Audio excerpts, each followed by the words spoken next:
दोस्तों, ये बात तो आपने सुनी होगी कि कर्मों का फल और भाग्य का लिखा कभी नहीं मिटता। हम अच्छे कर्म और बुरे कर्म नीचे धरती पर करते हैं और हम सोचते हैं कि हमें कोई नहीं देख रहा। लेकिन एक अलौकिक शक्ति है जो हमेशा हम पर नजर रखती है। जैसा बीज बोओगे वैसी ही फसल प्राप्त करोगे। ये कहावत आपने सुनी ही होगी, जैसे आप कर्म करोगे वैसा ही आपको फल भी प्राप्त होगा। लेकिन मेरा एक सवाल है, क्या आप इस बात पर यकीन करें कि जैसा आप कर्म करते हैं वैसा ही आपको फल भी मिलता है? आइए इसे हम एक बौद्ध कहानी के माध्यम से समझते हैं। दोस्तों, यह कहानी बड़ी ही शिक्षाप्रद, महत्वपूर्ण और ज्ञानवर्धक है। मेरा आपसे निवेदन है कि कहानी के अंत तक हमारे साथ बने रहें। तो चलिए दोस्तों, आज की बौद्ध कहानी को शुरू करते हैं। पर दोस्तों, वीडियो में आगे बढ़ने से पहले यदि आप भी भगवान गौतम बुद्ध के सच्चे भक्त हैं तो इस वीडियो को लाइक करके कमेंट बॉक्स में नमो बुद्धाय जरूर लिख देना। और यदि आपने अभी तक हमारे चैनल नरवाल मोटिवेशनल को सब्सक्राइब नहीं किया है तो चैनल को भी सब्सक्राइब कर लेना, ताकि आने वाली वीडियो सबसे पहले आपको मिल पाए। तो चलिए दोस्तों, अब हम बुद्ध कहानी की ओर बढ़ते हैं। बहुत समय पहले मगध राज्य के एक छोटे से गांव में एक व्यक्ति रहता था जिसका नाम था सोमिल। सोमिल का जीवन कठिनाइयों से भरा हुआ था। बचपन में वह गरीब था, लेकिन उसके माता पिता ने उसे अच्छे संस्कार दिए थे। उसे सिखाया गया था कि मेहनत और ईमानदारी जीवन के सबसे बड़े गुण हैं। लेकिन उसके जीवन में हर प्रयास के बाद भी उसे सफलता नहीं मिल पाई। दिन रात मेहनत करने के बावजूद उसे अपने जीवन में हमेशा कठिनाइयों का सामना करना पड़ता। समल का मन धीरे धीरे अस्थिर होता गया। उसके मन में एक प्रश्न हमेशा घूमता रहता, मैंने ऐसा क्या किया है कि मुझे इतनी परेशानियों का सामना करना पड़ रहा है? वह यह नहीं समझ पा रहा था कि उसकी ईमानदार मेहनत के बावजूद भाग्य उसके साथ क्यों नहीं है। फिर एक दिन उसकी पत्नी गंभीर रूप से बीमार हो गई और उसे ठीक करने के लिए पर्याप्त धन भी नहीं था। तो वह हताश होकर सोचता, क्या मैंने जीवन में कुछ ऐसा किया है जिसकी सजा मुझे मिल रही है? फिर इसी तरह समल अपने भाग्य को कोसता रहता। लेकिन उसके मन में यह विचार भी आता कि क्या वास्तव में ऐसा कोई नियम है जो किसी की कठिनाइयों और संघर्षों को निर्धारित करता हो? उसी एक वृद्ध व्यक्ति था जो गांव में हमेशा सुख दुख की बातें करते थे, ने उसे सलाह दी, कभी कभी हमें यह समझने में समय लगता है कि हमारे कर्मों का फल कब और कैसे प्राप्त होता है। भगवान बुद्ध ने इस संबंध में अद्भुत शिक्षाएं दी हैं। अगर तुम जीवन की इन कठिनाइयों का उत्तर ढूंढना चाहते हो तो तुम्हें बुद्ध की शरण में जाना चाहिए। यह सुनकर सोमिल के मन में आशा की किरण जगी। वह सोचने लगा कि शायद बुद्ध ही उसकी परेशानियों का समाधान दे सकते हैं। उसने निर्णय लिया कि वह अपनी पत्नी को अपने परिवार के पास छोड़कर भगवान बुद्ध के आश्रम की ओर प्रस्थान करेगा। समल ने अपनी यात्रा प्रारंभ की। रास्ते में वह अनेक गांवों से गुजरा जहां उसने विभिन्न प्रकार के लोगों से बातचीत की। वह सभी से यही प्रश्न करता, भगवान बुद्ध कहाँ हैं? कुछ लोग उसे सही दिशा बताते तो कुछ उसे निराशा में डाल देते। रास्ते में सोमल को एक साधु मिला जो बहुत धीर और शांति से बैठा था। उसने सोमल से पूछा, तुम कहां जा रहे हो पुत्र? फिर सोमल ने साधु को अपनी परेशानियां बताते हुए कहा, मैं भगवान बुद्ध की शरण में जा रहा हूं। मैं जानना चाहता हूं कि मेरे जीवन में इतनी परेशानियां क्यों हैं, जबकि मैंने कभी कोई गलत कार्य नहीं किया।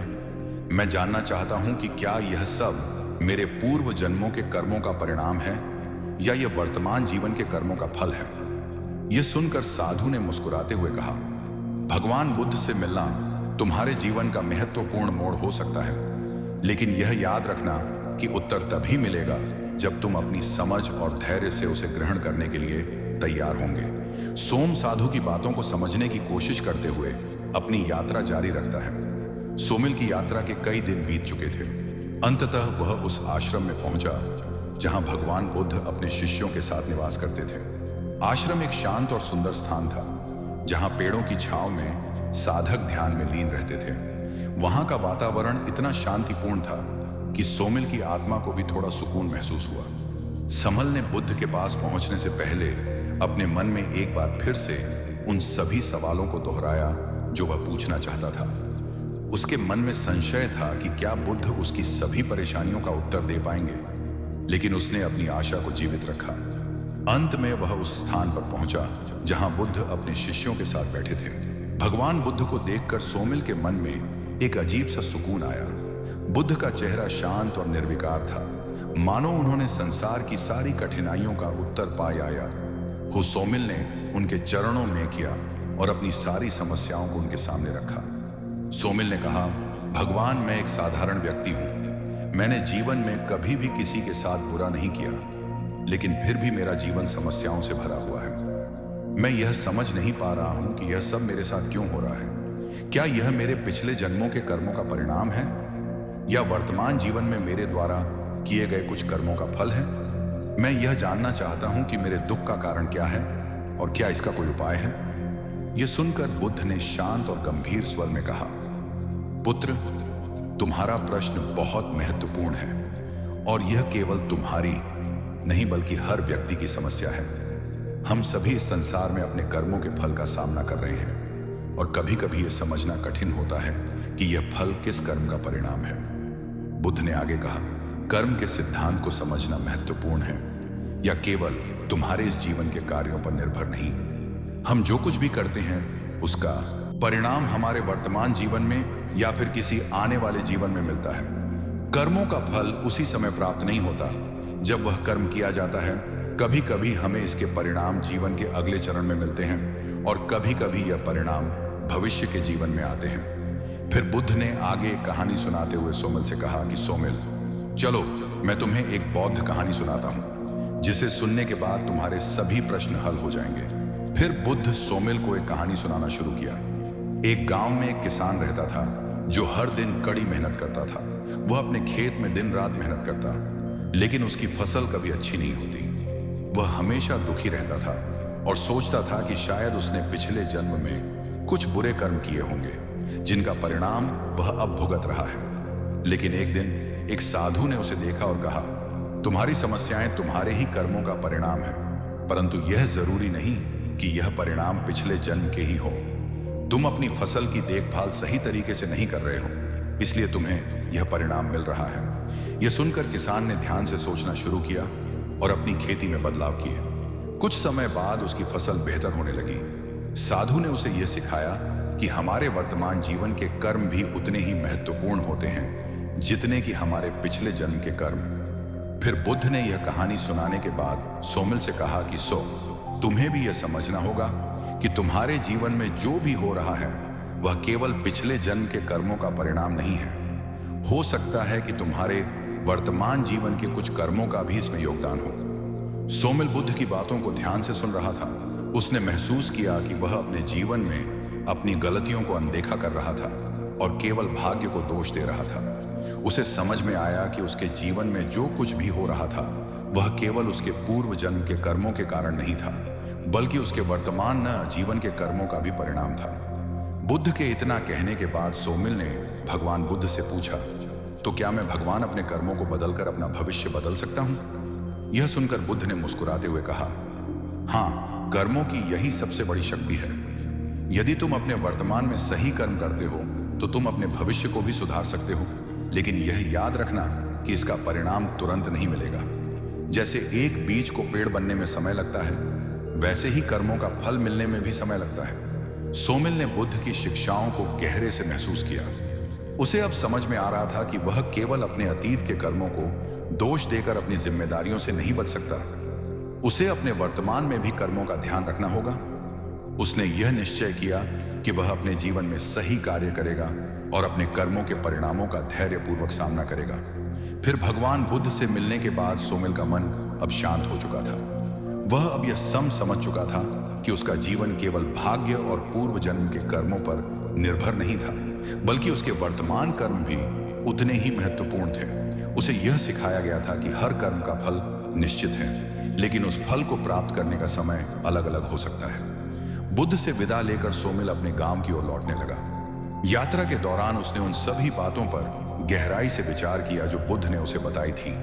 उसकी आंखों में अब एक नई उम्मीद और दृढ़ संकल्प था। उसने निश्चय किया कि वह अपने कर्मों में सुधार लाएगा और धैर्यपूर्वक अपने जीवन को नए सिरे से आरंभ करेगा। गांव लौटते समय सोमिल के मन में एक बात बार बार आती, क्या मेरे जीवन में अभी भी वह सब कुछ बदल सकता है जो मैं चाहता हूं? वह जानता था कि बदलाव के लिए केवल सोचने से कुछ नहीं होगा, बल्कि उसे अपने कर्मों और जीवन की आदतों में बदलाव करना होगा। गांव पहुंचने पर उसने सबसे पहले अपनी पत्नी की देखभाल शुरू की। वह पहले से अधिक धैर्यपूर्वक और स्नेहपूर्ण व्यवहार करता था। उसने यह महसूस किया कि उसकी पत्नी की बीमारी और उनकी आर्थिक तंगी केवल बाहरी समस्याएं नहीं थी, बल्कि उनके आपसी संबंधों में भी कमी थी। उसने अपनी पत्नी को समय देना शुरू किया, उसकी भावनाओं को समझने का प्रयास किया और उसकी हर जरूरत का ध्यान रखा। धीरे धीरे उसकी पत्नी की सेहत में भी सुधार होने लगा। सोमल को यह देखकर आश्चर्य हुआ कि केवल अपने व्यवहार में बदलाव लाने से कैसे चीजें सुधरने लगी। उसे समझ में आया कि कर्मों का फल केवल भौतिक नहीं होता, बल्कि यह भावनात्मक और मानसिक रूप में भी मिलता है। सोमिल ने अब जीवन में छोटे छोटे कार्यों पर ध्यान देना शुरू कर दिया। उसने अपने व्यवसाय और दैनिक जीवन में ईमानदारी और निष्ठा का पालन किया। पहले वह किसी काम में जल्दीबाजी और अधीरता से काम करता था, लेकिन अब उसने समझा कि धैर्य और समय पर कर्म करना ही महत्वपूर्ण है। कुछ समय बाद उसके व्यापार में भी धीरे धीरे सुधार होने लगा। पहले जहां वह हमेशा घाटे में रहता था, अब उसके काम में स्थिरता आने लगी। यह देखकर सोमिल के मन में विश्वास और भी मजबूत हो गया कि वर्तमान कर्मों का सीधा असर हमारे जीवन पर पड़ता है। समल ने अब हर समस्या को एक नए दृष्टिकोण से देखना शुरू किया। जहां पहले वह हर परेशानी को अपने भाग्य या पिछले जन्म के कर्मों का परिणाम मानता था, अब वह समझ गया था कि समस्याएं केवल चुनौतियां हैं, जिन्हें सही दृष्टिकोण और सही कर्मों से हल किया जा सकता है। उसने अपने व्यवसाय में भी कुछ नई योजनाएं बनाई। वह पहले से अधिक ईमानदारी और धैर्य से काम करता था, अपने ग्राहकों के साथ अच्छे संबंध बनाता और सभी के साथ सौहार्दपूर्ण व्यवहार करता। इसके परिणाम स्वरूप लोग उसके व्यापार पर अधिक भरोसा करने लगे और उसकी आर्थिक स्थिति धीरे धीरे सुधरने लगी और परिवार में भी खुशहाली आने लगी। उसकी पत्नी भी अब पहले से अधिक स्वस्थ महसूस कर रही थी और उनका पारिवारिक जीवन भी सुखद हो गया था। फिर जब एक दिन सोमिल ध्यान करते हुए अपने जीवन के इन परिवर्तनों पर विचार कर रहा था, उसने महसूस किया कि उसके जीवन में जो भी सुधार हुआ वह केवल इसलिए नहीं हुआ कि उसके पुराने कर्मों का फल समाप्त हो गया था।